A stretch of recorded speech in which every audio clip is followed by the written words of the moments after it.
वालेकुम नाज़रीन, मैं हूँ आपका होस्ट शाहिद। मैं आपको टेक आउटलाइंस की एक और वीडियो में खुशामदीद कहता हूँ। हमारी आज की video how to become programmer series की एक और वीडियो है। जो हमारी इस सीरीज़ को फॉलो कर रहे हैं वो जानते हैं कि हमने इस सीरीज़ में सबसे पहले HTML को पढ़ा, उसके बाद हमने CSS को शुरू किया है और CSS की एक वीडियो ऑलरेडी हम बना चुके हैं।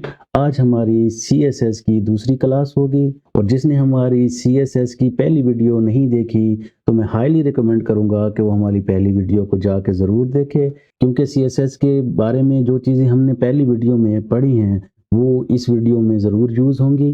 तो चलिए जल्दी से शुरू करते हैं हमारी CSS की आज की सेकंड क्लास। तो सबसे पहले हम 1 मिनट लगा के जल्दी से अपनी पिछली क्लास का रिव्यू कर लेते हैं। पिछली क्लास में हमने CSS के बारे में पढ़ा कि ये एक रूल बेस्ड लैंग्वेज है और हम इस तरीके से हम इसमें रूल बना सकते हैं। इसके बाद हमने ये भी पढ़ा था कि हमारे पास 3 डिफरेंट वेज थे CSS को ऐड करने के, इनलाइन, इंटरनल और एक्सटर्नल। इनलाइन में हम एलिमेंट के ऊपर ही स्टाइल एट्रीब्यूट लगा के CSS के कोई भी रूल को डिफाइन कर सकते थे, जैसे यहाँ पे स्टाइल कलर रेड किया हुआ है एग्जाम्पल में। और इनलाइन का जो स्कोप है वो उसी एलिमेंट के ऊपर ही होता है, क्योंकि वो उस एलिमेंट का एज ए एट्रीब्यूट डिफाइन किया जाता है। दूसरे नंबर पे हमारे पास इंटरनल CSS थी। इंटरनल CSS आपको याद होगा कि हमने हेड टैग के अंदर लिखा था स्टाइल टैग। ये स्टाइल टैग लिखा हेड टैग के अंदर लिखते थे और उसके अंदर हम एक रूल को डिफाइन करते हैं, जैसे रूल डिफाइन करने का तरीका है।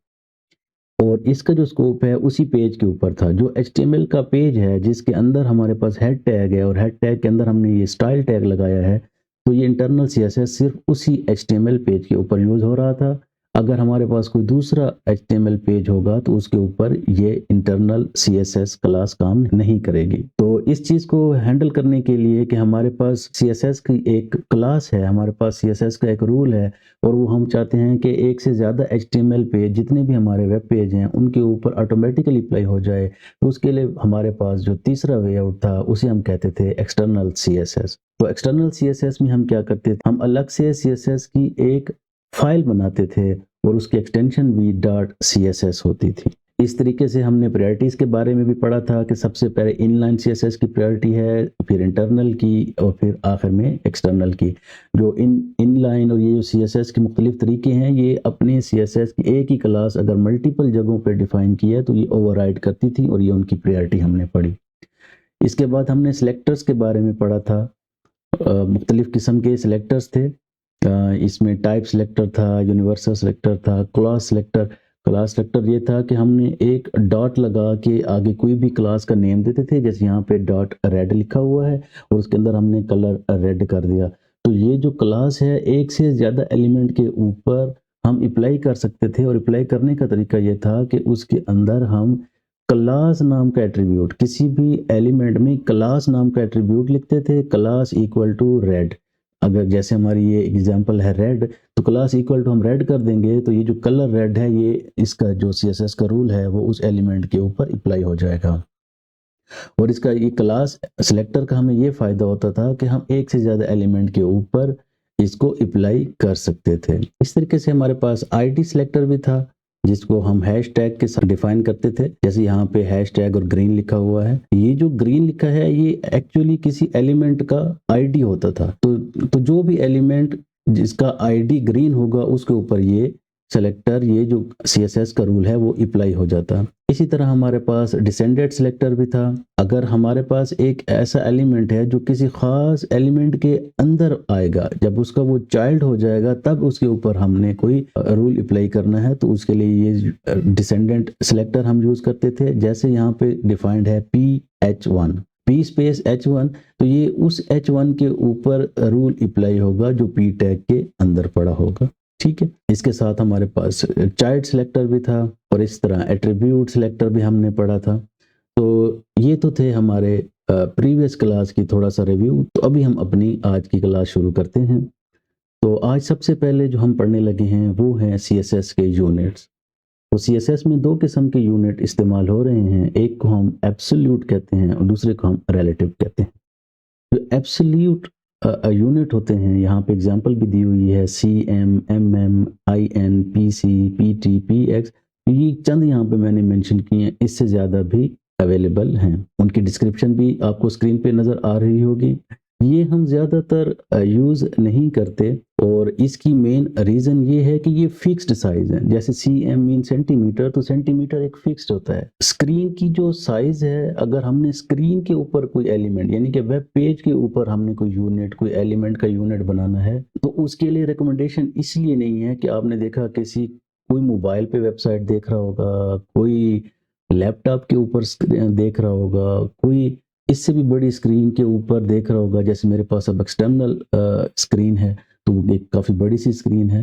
तो अगर हमने ये फिक्स्ड लेंथ यूनिट इस्तेमाल किए, तो जो पेज की शक्ल है वो बड़ी स्क्रीन के ऊपर, लेट्स सपोज 30 इंच की स्क्रीन है, उसके ऊपर हमने 30 इंचेस कर दिया, तो वो तो 100% अच्छे से शो हो रहा होगा। ठीक है, हमने एक डिव है, डिव की जो विड्थ है वो हमने 30 सेंटीमीटर कर दी है।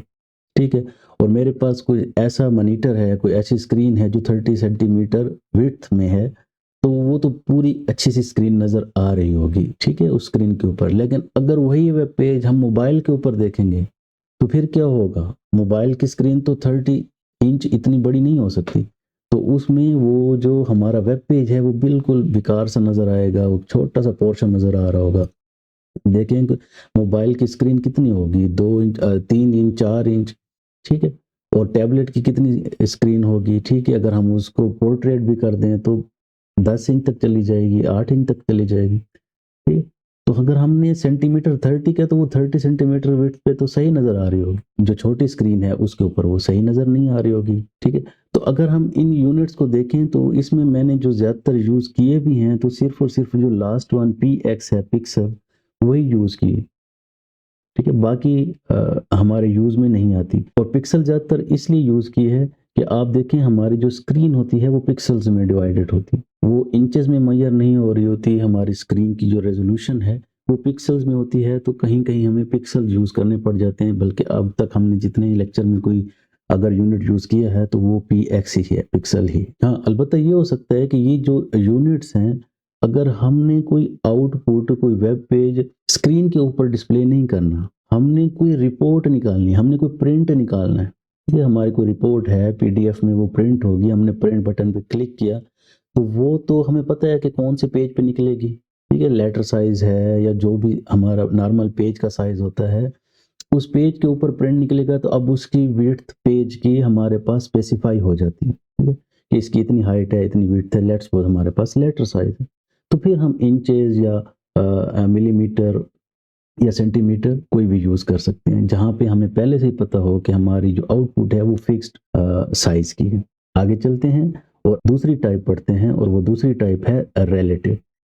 अच्छा, रिलेटिव टाइप जो है ना, ये ज़्यादातर हम यूज़ कर रहे होते हैं, और इसको रिलेटिव क्यों कहते हैं वो हम प्रैक्टिकली ज़रा एग्ज़ाम्पल करके देखते हैं। और ये अभी मैंने यहाँ पे 3 यूनिट लिखे हैं, परसेंट साइन के साथ है, ईएम है और आरईएम है। तो हम इनको ज़रा प्रैक्टिकल करके देखते हैं, क्योंकि ये हमारे यूज़ में आ रही होती हैं, और इसमें भी हम ज़्यादातर परसेंट साइन जो है ना वो ज़्यादा यूज़ करते हैं, ठीक? और इसको रिलेटिव क्यों कहते हैं वो भी हम एक जब हम प्रैक्टिकली करके देखते हैं तो हमें समझ आ जाएगी, ठीक है? अभी देखते हैं, सबसे पहला जो परसेंट है वो है relative to the parent element, ठीक है? अभी हम इसकी एग्ज़ाम्पल करके देख लेते हैं। ये हमारा वो प्रोजेक्ट, और यहाँ पे हमने सीएसएस की हमारी एक पेज बना हुआ था, सीएसएस2 का हमारा पेज बना हुआ था, और हमारे पास ये सीएसएस की एक क्लास भी यहाँ पे डिफाइन की हुई थी, ठीक है? अभी हम क्या करते हैं, आज के लेक्चर के लिए एक और क्लास बना लेते हैं। लेट्स सपोज उसका नाम दे देते हैं css3 डॉट css। अच्छा, ये जो नाम है मैं बस वो लेक्चर के हिसाब से css1 2 3 कर रहा हूँ। नॉर्मली इस तरह के नाम नहीं दिए जाते। अच्छा, ये css3.html, ये मैंने एक नई html क्रिएट कर ली, और इसके लिए ठीक है, जल्दी से हम उसका स्ट्रक्चर खड़ा कर देते हैं। ये हमारे पास हेड सेक्शन और बॉडी, और ये सारे वही टैग हैं जो हमने पहले से पढ़े हुए होते हैं। अच्छा, इसके लिए हम ऐसे करते हैं कि एक अलग से CSS भी बना लेते हैं। पहले जो CSS है उसका नाम है style.css, इसका नाम हम दे देते हैं लेट्स सपोज style3.css, ठीक है? अब ये style3.css को लिंक कैसे करते हैं? जैसे हमने पढ़ा था कि ये देखें CSS2 में ये हमारे पास लिंक करने का तरीका है, बल्कि इसी को कॉपी कर लेते हैं। और यहाँ पे आके इसको लिंक कर देते हैं, और हमने किसके साथ लिंक करना है, स्टाइल 3 के साथ। ठीक है, अब यहाँ पे मैं क्या करता हूँ, एक डिव मैंने बनाई है, ठीक है, और इस डिव के अंदर, ठीक है, यहाँ पे मैं लिख देता हूँ this is main div element, और इस डिव के अंदर मैं एक और डिव बना लेता हूँ, ठीक है, और यहाँ पे मैं इसको कह देता हूँ this is child div element. ठीक है, अभी मैं करना क्या चाहता हूँ कि मैं यहाँ पे CSS क्लास में आया हूँ, तो मैं एक यहाँ पे क्लास बना लेता हूँ CSS की डॉट पेरेंट के नाम से। ठीक है, डॉट पेरेंट अंडरस्कोर डिव करें या डॉट पेरेंट करें, ठीक है, और इसमें मैं इसको एक तो बैकग्राउंड कलर देने के लिए ना बैकग्राउंड हाइफन कलर के नाम से ये हमारे पास प्रॉपर्टी है CSS की, और इसको आगे हम कोई भी कलर दे सकते हैं। लेट्स सपोज मैंने इसको ब्लू कलर दे दिया। इसी तरह यहाँ पे मैं एक चाइल्ड नाम से क्लास बनाता हूँ CSS की, और इसको कलर जो है मैं कोई और दे देता हूँ। लेट्स सपोज मैं इसको ग्रीन कलर दे देता हूँ। ठीक है, करना क्या चाह रहा हूँ ये अभी आपको समझ आ जाएगी। यहाँ पे आके जो पेरेंट वाली है डिव, अभी अगर मैं इसको देखूं कि ये इसकी शक्ल क्या नज़र आ रही है, तो वो हम ज़रा इसको चला के देख लेते हैं। ये हमारे पास CSS 3.html है। ठीक है, तो यहाँ पे आए देखें दिस इज मेन डिव और this is child div element, बिल्कुल एक दूसरे के नीचे हैं, कुछ ज़्यादा समझ नहीं आ रही। इसी को थोड़ा सा वाज़े करने के लिए मैंने ये क्लास बनाई है। इसमें आए हैं हम, और इसको हम क्लास दे देते हैं पेरेंट, और जो अंदर वाली डिव है उसको हम उसको हम दे देते हैं चाइल्ड, पेरेंट और चाइल्ड। अब हम इसको देखते हैं, ये देख पेरेंट और चाइल्ड ये आ गई। अभी थोड़ा सा और इसको ठीक करने की कोशिश करते हैं, वो ऐसे कि इसको मैं हाइट दे देता हूँ थोड़ी सी, ताकि ये बड़ा सा नजर आए। इसकी हाइट हम कर देते हैं सपोज 200 पिक्सल। अब हम देखते हैं कि इसकी क्या शक्ल बनी। ये देखें, वो जो पेरेंट थी उसकी हाइट हमने इतनी कर दी। अब ये चाइल्ड जो है ना, ये इसकी ये हाइट है, और ये उसकी वेट पूरी उसने पेज का साइज लिया हुआ। ठीक है, तो अभी हम पढ़ते हैं पहला पहला जो हमारा रिलेटिव यूनिट था वो था परसेंट, कि वो परसेंट क्या कर रहा है। जो चाइल्ड है उसकी हाइट को मैं परसेंटेज देना चाह रहा था। लेट्स सपोज मैं इसको देता हूँ 50%।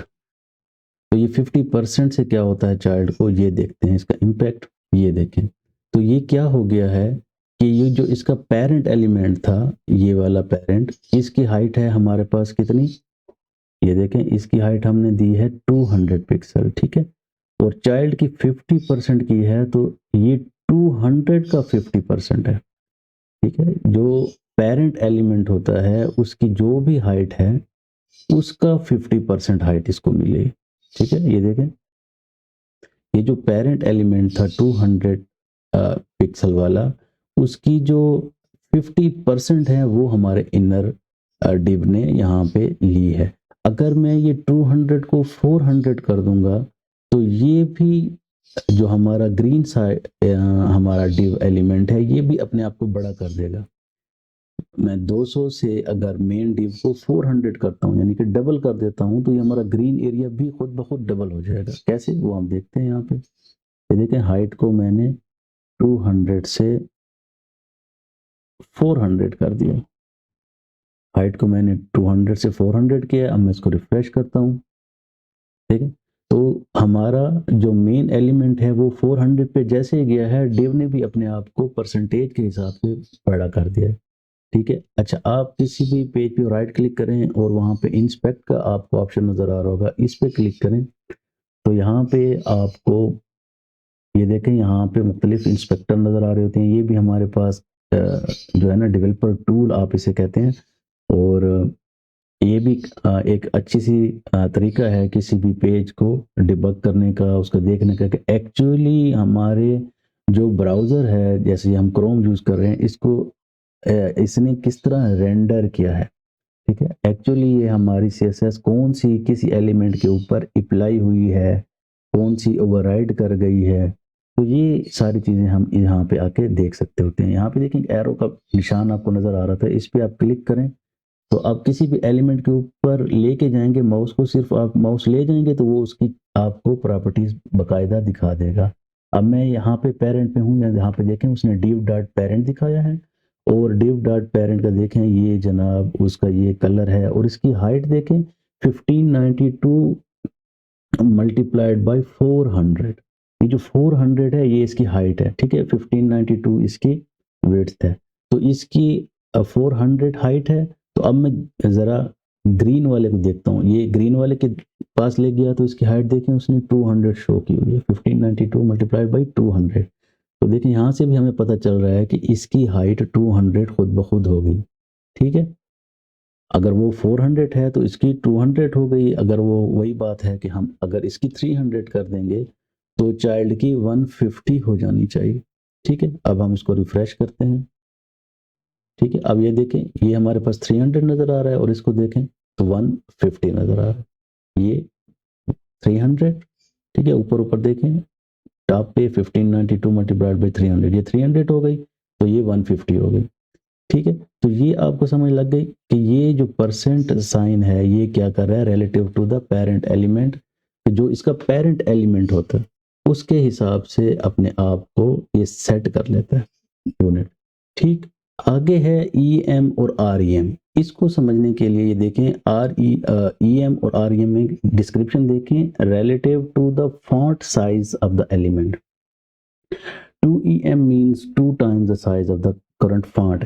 अच्छा, जो ई एम और आर ई एम है ये हम फॉन्ट साइजेस के साथ यूज़ कर रहे हैं, ठीक है। वो जो परसेंट है वो हमने जो यूनिट यूज़ किया वो हम लेंथ के साथ भी यूज़ कर सकते थे, और बाकी चीज़ों के साथ भी यूज़ कर सकते हैं। लेकिन जो ई एम और आर ई एम है ये, अब इसकी डिस्क्रिप्शन देखें तो हम मोस्टली यूज़ करते हैं फॉन्ट साइजेस के ऊपर, ठीक है। तो फॉन्ट साइज के लिए हमने इसको यूज़ करना है, ठीक है। इसको देखने के लिए अब हम देखते हैं कि ये फॉन्ट साइज की हमें प्रॉपर्टी यूज़ करनी पड़ेगी। अभी हम देखते हैं करंटली हमारे पास फॉन्ट क्या है, ठीक है। हम वही बात है कि यहाँ पे इंस्पेक्टर लगाते हैं, ये आ गया। ये हमारे पास div डॉट पेरेंट है, इसके ऊपर मैं लाया हूँ तो यहाँ पे देखें नीचे जो छोटा सा स्क्वायर में इसकी इन्फो आ रही है, तो दूसरी लाइन में हमें है फॉन्ट। फॉन्ट है इसका 16px, 16 पिक्सल इसका फॉन्ट है, ठीक है। और टाइम्स न्यू रोमन इसका फॉन्ट फैमिली है, ये फॉन्ट का नेम है, ठीक है। अगर इसके मैं चाइल्ड में ले आता हूँ तो चाइल्ड का भी फॉन्ट 16 पिक्सल ही है, और इसका जो फॉन्ट फैमिली है या फॉन्ट नेम है टाइम्स न्यू रोमन ही है, ठीक। तो फॉन्ट साइज चाइल्ड का इस टाइम क्या है 16 पिक्सल, 16 px। तो हम इसका फॉन्ट साइज चेंज करना चाहते हैं चाइल्ड का। ये मैंने फॉन्ट साइज चेंज किया, लेट्स सपोज मैं 2em कर देता हूँ, ठीक है। तो अब देखें कि जो चाइल्ड है इसके फॉन्ट साइज पे क्या असर पड़ा है। इधर आए, हमने रिफ्रेश किया तो ये देखें जो मेन है वो 16px पे ही है, जो चाइल्ड है वो 32px पे चला गया। पहले 16px पे था, अब 32 पे चला गया, यानी कि 16 जो हमारा पिक्सल था उसका डबल हो गया, 16 का डबल। और यहीं पे हम दोबारा डेफिनेशन पे आते हैं कि यहाँ पे देखें जो एग्जांपल थी 2em means 2 time the size of the current font. जो उसका करंट फॉन्ट था जैसे 16 पिक्सल था उसको उसने डबल कर दिया, 2 टाइम्स कर दिया। और इसी तरीके से अब हम इसको लेट्स सपोज 3em करें तो कितना होगा 16 टाइम्स 3 48, तो ये 48 हो जाना चाहिए। आगे हम इसको रिफ्रेश करते हैं, देखते हैं तो ये देखें फॉन्ट इसका 48 हो चुका है, ठीक है। तो ये हमारे पास em है, ठीक है। इसके बाद नेक्स्ट चलते हैं rem। तो जो रूट एलिमेंट है relative to the font size of the root element, जो उसका रूट एलिमेंट है उसके हिसाब से अपने आप को चेंज कर लेता है, ठीक है। रूट एलिमेंट क्या होता है, लेट्स सपोज जैसे हमारे पास HTML है, ठीक है, वो रूट एलिमेंट होता है। अब हम ऐसे करते हैं कि तो पहले यहाँ हम एक HTML की बना लेते हैं। HTML जो क्लास होती है ये स्पेसिफिक नेम है HTML का, रूट एलिमेंट है हमारा। इसके अंदर जो भी फॉन्ट साइज हम देंगे वो वही अप्लाई होगा। अभी आप देखें कि पेरेंट के ऊपर हमने कोई भी फॉन्ट साइज नहीं दिया था, तो इसका फॉन्ट साइज क्या है 16, ये देखें ये 16, तो 16 ये कहाँ से आया है? तो जो हमारा ब्राउज़र है इसका डिफ़ॉल्ट फ़ॉन्ट साइज़ 16 पिक्सल है, इसीलिए ये आया है 16, ठीक है? अगर हम इसको चेंज करना चाहें, हमें डिफ़ॉल्ट नहीं चाहिए, तो यहाँ पे हम जब हम कर देंगे फ़ॉन्ट साइज़ 16 के बजाय लेट्स सपोज़ हम कर देते हैं 20 पिक्सल या 30 पिक्सल, तो अब देखें क्या होता है। ये आके मैंने रिफ्रेश किया और देखें जो मेन डिव है वो 30 पिक्सल पे चला गया। तो HTML हमारा जो पेज है उसका जो डिफ़ॉल्ट है वो हमने चेंज कर दिया, 16 था, 16 से हमने 30 कर दिया। तो जब पेरेंट 30 हुआ तो चाइल्ड को देखें, चाइल्ड 90 पे चला गया क्योंकि वो 3EM लिखा था, ठीक। अभी हम यहाँ पे ये करते हैं कि पेरेंट का जो है वो हम ओवरराइड कर देते हैं, ये डिफ़ॉल्ट ना ले, ठीक है। इसको हम दे देते हैं फ़ॉन्ट साइज़ वही 16 पिक्सल। अब देखते हैं कि क्या होता है। अभी जो मेन है वो 16 पिक्सल पे चला गया और उसका चाइल्ड जो है ना उसके 3 टाइम्स में आ गया। क्यों? पहले तो हमने ये जो HTML का ये जो इम्पैक्ट है ये इस पे ख़त्म हो गया। क्यों ख़त्म हो गया? क्योंकि हमने खुद से स्पेसिफ़ाई कर दिया, ठीक है। जो हमने खुद से स्पेसिफ़ाई कर दिया तो इसने ओवरराइड कर दिया ओवरऑल जो हमारा HTML का फ़ॉन्ट साइज़ था। तो अब HTML का जो फ़ॉन्ट साइज़ है वो अप्लाई नहीं हुआ, बल्कि जो हमने इसको दिया है 16 का वही इसके ऊपर अप्लाई हुआ है। अच्छा, अभी हम क्या करते हैं, हम एक और चाइल्ड 2 के नाम से बना देते हैं, ठीक है। और यहाँ पे एक हमें और डिव चाहिए, इसको हम चाइल्ड 2 कहते हैं, ठीक। अच्छा, ये जो चाइल्ड 2 है इसको हम ग्रीन कलर के बजाय कोई और कलर दे देते हैं। सपोज हमने यहाँ पे रेडिश कोई कलर दे दिया। अभी हम देखते हैं कि इसका क्या इम्पैक्ट आया है। ये देखें इसमें हमारे पास दूसरा डिव भी आ गया। पहला डिव देखें, ये जो पेरेंट है, पेरेंट 16 फॉन्ट पे है, दूसरा जो फॉन्ट है वो 48 है और तीसरा जो फॉन्ट है वो भी 48 है। दोनों 48 फॉन्ट में है। क्यों? यहाँ पे देखें तो फॉन्ट साइज ये 3EM इसका भी है और फॉन्ट साइज 3EM इसका भी है। मैं ये चाह रहा था कि मैं आपको दिखाऊं कि ये मैं इसको 3REM करूं तो क्या होता है। चाइल्ड 2 का अब मैंने EM के बजाय 3REM कर दिया, ठीक है। अब देखते हैं, इसको रिफ्रेश किया, अब देखें क्या हुआ है। जो डिव था वो 16 पे रहा क्योंकि हमने फिक्स किया हुआ है 16, ठीक है। यहाँ पे देखें ये हमने जो पेरेंट है उसका फॉन्ट साइज फिक्स किया हुआ है 16। अच्छा, उसके बाद यही वाली डिव जो है पुराने वाली वो 48 पे है। 48 पे क्यों है? 48 पे इसलिए है, यहाँ पे भी नज़र आ रहा होता है कि हमने इसका फॉन्ट साइज क्या रखा हुआ है 3EM, ठीक है। यहाँ पे भी हम देख सकते हैं कि ये जो है ना फॉन्ट साइज हमने इसका रखा है 3EM। अभी हम देखते हैं चाइल्ड 2 का, क्योंकि उसका फॉन्ट साइज हमने रखा था 3REM। तो ये हमारे पास क्या है इसका, ये देखें इसका फॉन्ट साइज 90 है। 90 क्यों है बता सकते हैं आप? क्योंकि ये फॉन्ट साइज हमने 3REM रखा था। यहाँ पे आके देखें ये 90 क्यों हो गया? REM है तो हमने रूट एलिमेंट का 3 टाइम्स का है और रूट एलिमेंट हमारे पास क्या है 30। तो 30 का 3 टाइम्स 90, ठीक है। तो इसीलिए हमारे पास इसका फॉन्ट साइज आ गया 90। जो REM है वो रूट एलिमेंट के फॉन्ट साइज के हिसाब से अपने आप को चेंज करता है और जो EM है वो हमारे पास जो उसकी करंट एलिमेंट का फॉन्ट होता है उसके हिसाब से अपने आप को मल्टीप्लाई करता है, ठीक। तो अब आई होप कि आपको इसकी समझ आ गई होगी। नहीं भी आई कि आप इसकी खुद से प्रैक्टिस करते जाएं, आपको समझ आती जाएगी कि ये यूनिट कैसे काम कर रहे होते हैं, ठीक है। थोड़ी सी और प्रैक्टिस की आपको ज़रूरत है और इस चीज़ की मैं चाहूँगा कि आप लोग ज़रूर प्रैक्टिस करें क्योंकि ये जो यूनिट हैं ये चीज़ें इम्पॉर्टेंट हैं, ठीक। और हमारे पेज के लिए उसको डायनामिक करने के लिए कि हमारा पेज मोबाइल के ऊपर भी देखें तो अच्छा सा नज़र आए, हमारा पेज लैपटॉप की स्क्रीन के ऊपर देखें, टैबलेट की स्क्रीन के ऊपर देखें, मुख्तलिफ़ किस्म की स्क्रीन हैं, देखें उनके साइजेस डिफरेंट हैं, उनकी हाइट विड्थ डिफरेंट है। कुछ लोग बहुत बड़ी स्क्रीन यूज़ कर रहे होते हैं, ठीक है। जो डिज़ाइनर वगैरह हैं ना उन्हें बड़ी स्क्रीन करके भी देखना होगा, छोटी स्क्रीन करके भी देखना होगा। तो उनमें ये जो हमारे यूनिट हैं काफ़ी ज़्यादा इनका काम है। तो इनको अच्छे से समझें और अगर आप लोगों को इसमें कोई डिफ़िकल्टी आ रही है, कोई समझ नहीं आ रही, तो मुझे कमेंट्स करें, ईमेल करें, तो मैं इंशाल्लाह आपको इंडिविजुअली समझाने की कोशिश करूँगा। तो नेक्स्ट चलते हैं और देखते हैं कि CSS में कलर्स किस तरह डिफ़ाइन किए जाते हैं। ये भी बहुत इंपॉर्टेंट टॉपिक है और इसको भी बड़े अच्छे तरीके से आप लोगों को समझना होगा। पहला बहुत ही आसान और ईजी है जो हम यूज़ भी करते आ रहे हैं, वो ये है कि कलर के नेम से हम उन कलर को डिफाइन कर लें। ठीक है, बहुत ज़्यादा कलर के नेम ऑलरेडी ब्राउज़र हमारा जानता है। जो मॉडर्न न्यू ब्राउज़र हैं हमारे पास, फायरफॉक्स हो गया, क्रोम हो गया, एज हो गया, इंटरनेट एक्सप्लोरर, तो ये 100 प्लस तकरीबन 147 कलर ऐसे हैं जिनको बाय नेम ये समझ जाता है। बहुत सारे नाम हैं, ठीक है। तो अभी हमने इनकी एग्जांपल भी देखी हुई है। जैसे हमारे पास ये देखें, हमने ये जो ग्रीन कलर किया हुआ है, ठीक है, अगर हम जाएं और इसको कलर को कंट्रोल और स्पेस बार को दबा दिया तो ये हमारे पास कलर की सारी जो इस प्रॉपर्टी की वैल्यू है बैकग्राउंड कलर की, वो सामने आ गई। तो ये कितने सारे कलर हैं जिनके हमें नाम तक भी सही नहीं आते। ठीक है, तो काफ़ी सारे कलर हैं जो यहाँ पे यूज़ किए गए हैं। अब देखें, जैसे लॉन ग्रीन हो गया, लाइट कोरल हो गया। अब यहीं पे अब इसको हम लगा के देख लेते हैं कि लाइट कोरल कलर किस तरह काम कर रहा है। ये चाइल्ड एलिमेंट को हमने दिया है, इधर आते हैं, उसको रिफ्रेश करते हैं, ये देखें, ये हमारे पास कलर आ गया। ठीक है, तो एक तरीका तो ये है कि हम कलर्स को बाय नेम यूज़ कर लें। ठीक है, रेड, ग्रीन, मैरून, ये हो गया, ये तो इजी है। अब हम चलते हैं अपने दूसरे तरीके की तरफ कि दूसरा तरीका कौन सा है। दूसरा तरीका है हमारे पास, उसको हम कहते हैं RGB।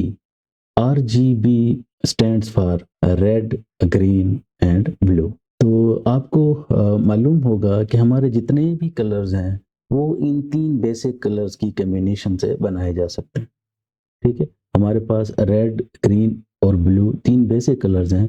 इनको हम एक ख़ास मिकदार में आपस में मिक्स करें तो हम कोई भी कलर बना सकते हैं। अच्छा, इनको डिफाइन करने के लिए क्या तरीकाकार है वो हम जल्दी से देख लेते हैं। बल्कि यहाँ पे हमने आज की एग्जांपल में बगैर देखे एक ये तरीका इस्तेमाल भी किया है। वो कैसे किया था? हम यहाँ पे आए थे और यहाँ पे हमने तो आके कोई भी कलर सेलेक्ट किया और ठीक है, नीचे हमने नहीं देखा कि कोडिंग उसने कैसे चेंज की। वो एक्चुअली उस हमारा जो कोड एडिटर है, विजुअल कोड एडिटर, उसने RGB की डिफरेंट वैल्यूज ही यूज़ की थी। ठीक है, बहरहाल हम इसको डिफाइन करने का तरीका ये खुद से भी देख लेते हैं मैनुअली कि हम लिखेंगे RGB इस तरह। ठीक है, कैपिटल में लिखें, स्मॉल में लिखें, कोई फ़र्क नहीं पड़ता। और इसने आगे डिफिनीशन भी बता दिया है, नीचे देखें, RGB रेड कामा ग्रीन कामा ब्लू। तो हमने 3 वैल्यूज इस फंक्शन को प्रोवाइड करनी है इसको। ठीक है, RGB पहली रेड वैल्यू होगी, फिर कामा दे के ग्रीन की वैल्यू, फिर कामा दे के ब्लू की वैल्यू। ठीक है, रेड की वैल्यू हमने 50 दी, ग्रीन की वैल्यू हमने 50 दी और ब्लू की वैल्यू हमने 100 दी। तो अभी देखते हैं जो चाइल्ड 2 है उसकी क्या शक्ल बन गई है। ये जो चाइल्ड 2 है इसके बैकग्राउंड कलर को देखें, रेड से ये अब ये वाला हो गया। ठीक है, ये थोड़ा सा ब्लू ज्यादा है। ठीक है, इसको हम बंद कर देते हैं स्पेक्टर को ताकि सही नजर आए। ये देखें, अब थोड़ा सा ब्लू ज्यादा नजर आ रहा है। क्यों ब्लू थोड़ा सा ज्यादा नजर आ रहा है उसको भी हम देख लेते हैं। क्योंकि यहाँ पे ब्लू की वैल्यू ज्यादा है, रेड ग्रीन की कम है और ब्लू की ज्यादा है। इस तरह अगर मैं ब्लू की कम कर दूं और रेड की बढ़ा दूं, ठीक है, रेड की मैं 200 कर देता हूँ और इस तरह ग्रीन की भी कम कर देता हूँ, तो ये रेडिश ज्यादा कलर नजर आना चाहिए। अब ठीक है, देखते हैं, ये देखें, ये रेडिश एलिमेंट इसमें ज्यादा आ गया। बिल्कुल रेड नहीं है, इसमें ब्लू और ग्रीन थोड़ा थोड़ा मिक्स है, तो ये इसकी शक्ल बनी। तो अभी हम देखते हैं कि आगे इसमें क्या किया जा सकता है। यहाँ पे ये लिखा है कि each value can be a number between 0 and 255। तो ये जो वैल्यूज हम दे रहे हैं, कभी 50, कभी 100, कभी 200, ये मैक्सिमम 255 हम दे सकते हैं। ठीक है, 255 इसकी वैल्यू मैक्सिमम हो सकती है। 0 मीन्स कि इसमें जिसको भी हमने 0 कर दिया, मतलब 0 मीन नथिंग, उसमें वो वैल्यू नहीं आएगी। ठीक है, सपोज हमने अभी जो रेड नजर आ रहा था ना, हमने इसको 0 कर दिया तो रेड की वैल्यू बिल्कुल 0 हो गई, रेड इसमें नहीं होगा। देखें, रेड बिल्कुल खत्म हो गया। अब ब्लू और ग्रीन का ये मिक्सचर है। ठीक है, इसी तरह अगर मैं इसको ब्लू भी खत्म कर दूं तो पीछे क्या बचा है, ग्रीन। ठीक है, ग्रीन की भी मैंने कम वैल्यू दी है तो इसको मैं ज्यादा कर देता हूँ, 100 कर देता हूँ मिसाल के तौर पे। तो अब ये ग्रीनिश होगा। ठीक है, ये देखें, इसको रिफ्रेश करते हैं, ये ग्रीन हो गया। ठीक है, यहाँ पे हमने पढ़ा है तो इसकी मैक्सिमम वैल्यू जो है वो 255 है, ठीक है। 255 से ऊपर देते जाएंगे, एरर नहीं आएगा, लेकिन वो उसको टेक करेगा कि 255 ही है, ठीक। तो ये 255, ये देखें, ये इसने इसकी मैक्सिमम जो वैल्यू है उसको प्योर ग्रीन करके दे दिया हमें 255 से। तो यहाँ पे यही लिखा है कि इसकी वैल्यू 0 एंड 255 के दरमियान दी जा सकती है, ठीक है। और इसमें यहाँ पे भी कहा गया है परसेंटेज फ्रॉम 0 टू 100%। अच्छा, तो इसमें हम वैल्यू परसेंटेज में भी दे सकते हैं, ठीक है। वो कैसे कि अभी तो हमने 255 दिया है ना, इसको हम 100 और आगे परसेंट साइन देना हो, RGB 0% और ये भी 0%, ठीक है। तो हम परसेंटेज साइन भी लगा सकते हैं। आए यहाँ पे और देखें, रिफ्रेश किया, कोई फर्क नहीं पड़ा क्योंकि 100% मीन्स वही 255, ठीक है। तो परसेंटेज में भी वैल्यू दी जा सकती है, ठीक है। 10% इसकी, 10% इसकी, 100% इसकी, तो अब वही मैक्सिमम वैल्यू 100 ही हो सकती है, इससे ज़्यादा नहीं हो सकती, ठीक है। इसको 50%, तो इस तरह की कम्बिनेशन से आप मुख्तलिफ चीज़ें देख सकते हैं। इसके देखें, अब इसका कलर थोड़ा सा चेंज हो गया। तो वैल्यूज जो है हमारे पास परसेंटेज में भी हो सकती हैं, परसेंटेज की वैल्यू 0 टू 100 होगी, और जो नंबर हैं वो 0 टू 255, ठीक है। अब नीचे है कि value 0 means none for that colour is being used, और 255 और 100 means that colour is being used. अच्छा, इसमें ये भी यही मकसद है कि जब आप परसेंटेज दे रहे होते हैं और अगर आपने 0% देना है तो ज़रूरी नहीं है कि 0 के साथ परसेंट लगाएं, सिर्फ 0 भी लिख दें तो दैट्स एनफ, ठीक है। क्योंकि 0 लिखना है तो 0% लिखें या खाली 0 लिखें, एक ही बात है।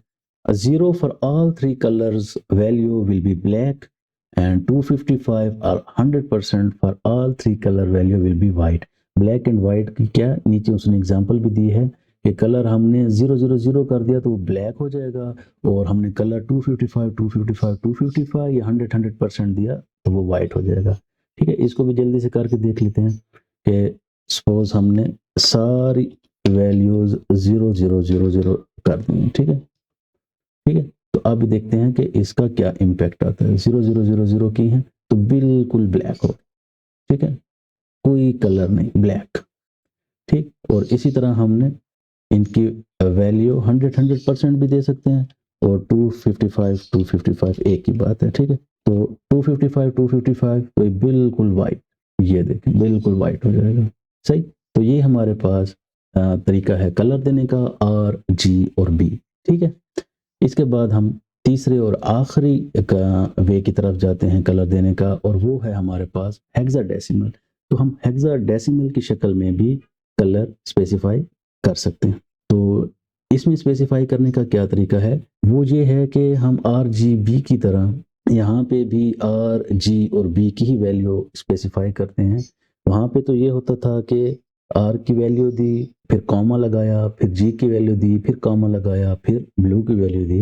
लेकिन यहाँ पे जो फॉर्मेट है वो ये है कि हैश साइन RRGGBB, ठीक है। R मीन R की भी दो वैल्यूज हम दो डिजिट में देंगे, G की भी 2 डिजिट में, B की भी 2 डिजिट में। तो वो 2 डिजिट होंगे क्या, वो हम सिंपली हेक्साडेसिमल वैल्यू देते हैं, और हेक्साडेसिमल क्या होते हैं, वो 0 to 9 नंबर्स होते हैं, और उसके आगे फिर A to F यूज किया जाता है, ठीक है। किसी को अगर ज़्यादा आइडिया नहीं है तो गूगल करके देख लें, हेक्साडेसिमल आसान सी चीज़ है, आपको समझ आ जाएगी, ठीक है। तो अभी हम देखते हैं कि हेक्साडेसिमल में वैल्यू जैसे ब्लैक है या वाइट है, तो एफ मीन वहाँ पे जैसे 100% था, एफ मीन 100% या 255, और 0 इज 0, ठीक है। कैसे, हम यहाँ पे ये हमारे पास बैकग्राउंड कलर है, तो अभी हम किसी और चीज़ का बैकग्राउंड कलर, ये जो चाइल्ड है इसका चेंज करके देखते हैं, ठीक है। वो कैसे करेंगे, अब इसमें हमारे पास जो सबसे पहला है नंबर साइन लगाएंगे, R की वैल्यू हमने देनी है, ये देखो मैंने R की वैल्यू दे दी 00, ठीक है। और सबसे जो बड़ी वैल्यू होती है वो FF होती है, ब्लू की वैल्यू भी हमने 00 कर, ठीक है। हर रेड के लिए 2 वैल्यू 00 कर दी हैं, और ग्रीन के लिए हमने 2 वैल्यू मैक्सिमम कर दी हैं, और इस तरह ब्लू के लिए भी हमने 2 वैल्यू 00 कर दी हैं, ठीक है। तो अब देखें चाइल्ड का कौन सा कलर सामने शो भी हो रहा है, ठीक है, ये देखें शो भी हो रहा है, तो वो ग्रीन हो चुका है। आए देखें इसको देखें, ये हमारे पास ग्रीन बैकग्राउंड कलर आ गया उसका। इसी तरह हम थोड़ा सा और चेंज करके देखते हैं। अभी FF 100% था या 255 जिस तरह हम करते थे, इसी तरह हम सारा 0 कर दें, 6 दफ़ा 0 लगा दें तो हमारा बिल्कुल ब्लैक हो जाएगा। ठीक, ब्लैक हो गया। इसी तरह हमारे पास सारे FF करें तो 6 दफ़ा FF लिख देंगे, 1 2 3 4 5 6 दफ़ा मैंने FF किया, ठीक है, ये किया तो हमारे पास बिल्कुल वाइट हो गया। उसी तरह हम इनकी आपस में वैल्यू चेक कर सकते हैं। सपोज मैं इसकी 09 लिखता हूँ, देखिए 9 के बाद अगर आपने ये कर दिया और ये FF, ठीक है, AA FF और 09, ठीक है, इस तरह की वैल्यू भी दे सकते हैं। और 01 मतलब बहुत ही कम, ब्लू कलर हमने बहुत ही कम कर दिया इसमें, 01 बिल्कुल ना होने के बराबर। ये देखें, ब्लू कलर ना होने के बाद ग्रीन ज़्यादा है। ग्रीन ज़्यादा क्यों है ये भी देख लें। देखें, रेड और ग्रीन, ग्रीन ए में दिया है, रेड 9 में है, 9 के बाद जो है ना ए आता है, फिर बी, फिर सी, फिर डी, फिर एफ। ठीक है, तो ये हमारे पास एक हेक्साडेसिमल के देने का भी तरीका है। ठीक है, यहाँ पे एग्जांपल भी दी गई है। देखें, 6 दफ़ा 0 लगा दी ब्लैक, 6 दफ़ा एफ लगा दिया तो वाइट।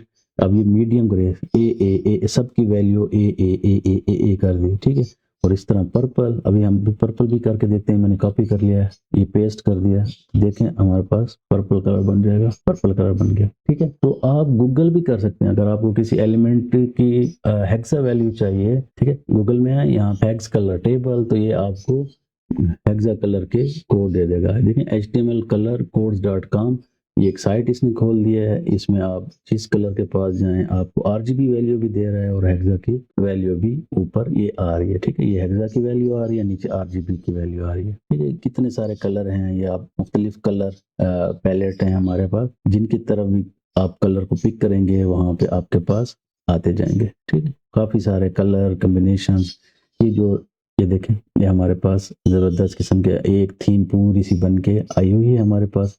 आपने किसी भी पेज में एक थीम यूज करनी है तो इन सारों के कलर आपके सामने आते जाएंगे। ठीक, ये देखें, तो ये हमारे पास 3 वे आउट हैं कि हमने कलर CSS में किस तरह देने हैं। सिंपली नेम से भी दे सकते हैं, सिंपली हम RGB वैल्यूज भी दे सकते हैं, और इसके साथ साथ हम हेक्सा की वैल्यूज भी दे सकते हैं। तो जी नाज़रीन, आज हमने CSS की 2 बहुत ही इम्पॉर्टेंट एस्पेक्ट्स को देखा है। एक तो CSS में हमने यूनिट्स को देख लिया, दूसरा हमने CSS के कलर्स को भी देख लिया। ये 2 बहुत ही इम्पॉर्टेंट एस्पेक्ट्स और इनका समझना भी बहुत ज़रूरी है। अगर आपने हमारा ये आज का लेक्चर और इससे पहले वाला CSS का जो पहला लेक्चर था वो और जो आज का लेक्चर है ये अच्छे तरीके से समझ लिया है, तो समझ लें कि आप CSS बहुत अच्छे तरीके से आगे समझ सकेंगे, और आने वाले जो CSS के लेक्चर्स हैं वो आपके लिए बहुत ही आसान होंगे। क्योंकि ये मैंने अभी तक CSS के कोई ज़्यादा रूल आप लोगों को नहीं सिखाए। हमने इन 2 लेक्चर में जो बेसिक कॉन्सेप्ट्स हैं, जैसे इसके सिलेक्टर्स हो गए, कलर को किस तरह डिफाइन करते हैं, और इस तरह हमारे जो यूनिट हो गए, इन्हीं को हमने यूज़ करके आगे CSS के रूल बनाने हैं। ठीक है, रूल बनाने के लिए ये जो हमारे 2 लेक्चर थे ये हेल्पफुल हैं आगे CSS के एक्चुअल रूल बनाने में। अभी अगर आप देखें तो हमने रूल नहीं बनाए, और वही simple colour, background colour, font size, height, width वही हम यूज करते रहे हैं। वही जो हमने 6-7 रूल जो हमने पहले से सीखे हैं वही हम यूज करें। जो हमारी प्रॉपर्टीज हैं CSS की, उन पे ज्यादा फोकस नहीं रहा हमारा। ठीक है, हमारा फोकस वैल्यूज पे रहा कि वैल्यू किस किस्म की हो सकती हैं। जो वैल्यूज हैं उनमें ज़ाहिर है हेक्सा वैल्यू भी आ सकती थी, RGB की वैल्यू भी आ सकती थी, उसमें पिक्सल यूनिट भी यूज हो सकता है, उसमें परसेंट साइन भी यूज हो सकता है। तो जो वैल्यूज में मुख्तलिफ वैल्यूज और उनकी टाइप्स और उनके यूनिट्स और उनको डिफाइन करने का जो तरीका है, हमारा फोकस उसी में था, यानी कि स्ट्रक्चर ऑफ द CSS पे था। ठीक है, जो एक्चुअल रूल्स हैं, फॉन्ट के रूल क्या हैं, टेक्स्ट के रूल क्या हैं, इमेज के रूल क्या हैं, वो जो रूल हैं वो हम आगे पढ़ेंगे। हमारा जो नेक्स्ट लेक्चर होगा वो प्रॉपर CSS के रूल्स की तरफ होगा। हमारा ये जो 2 लेक्चर थे ये हमने इनके बेसिक कॉन्सेप्ट CSS के समझे, इसीलिए मैं कह रहा हूँ कि इनको समझना बहुत ज़रूरी है। अगर आपने ये 2 लेक्चर अच्छे तरीके से समझ लिए हैं तो आगे की क्लासें हमारी बहुत ज़्यादा आसान होने वाली हैं CSS की। तो ठीक है नाज़रीन, इसी के साथ ही हम आज का लेक्चर यहीं पे ख़त्म करते हैं। मैं उम्मीद करता हूँ कि आपको ये वीडियो अच्छी लगी होगी, और अगर आपको ये वीडियो अच्छी लगी और इस वीडियो ने आपके नॉलेज में कहीं ना कहीं थोड़ा बहुत इजाफा किया है, तो इस वीडियो को ज़रूर लाइक कीजिए, इस चैनल को सब्सक्राइब कीजिए और अपने दोस्तों के साथ शेयर करें ताकि इस तरह की अच्छी से अच्छी वीडियो आप लोगों तक पहुँचाई जा सकें। मेरी अगली आने वाली वीडियो तक अपना बहुत ख्याल रखिएगा। मुझे दीजिएगा इजाज़त। अल्लाह हाफिज़।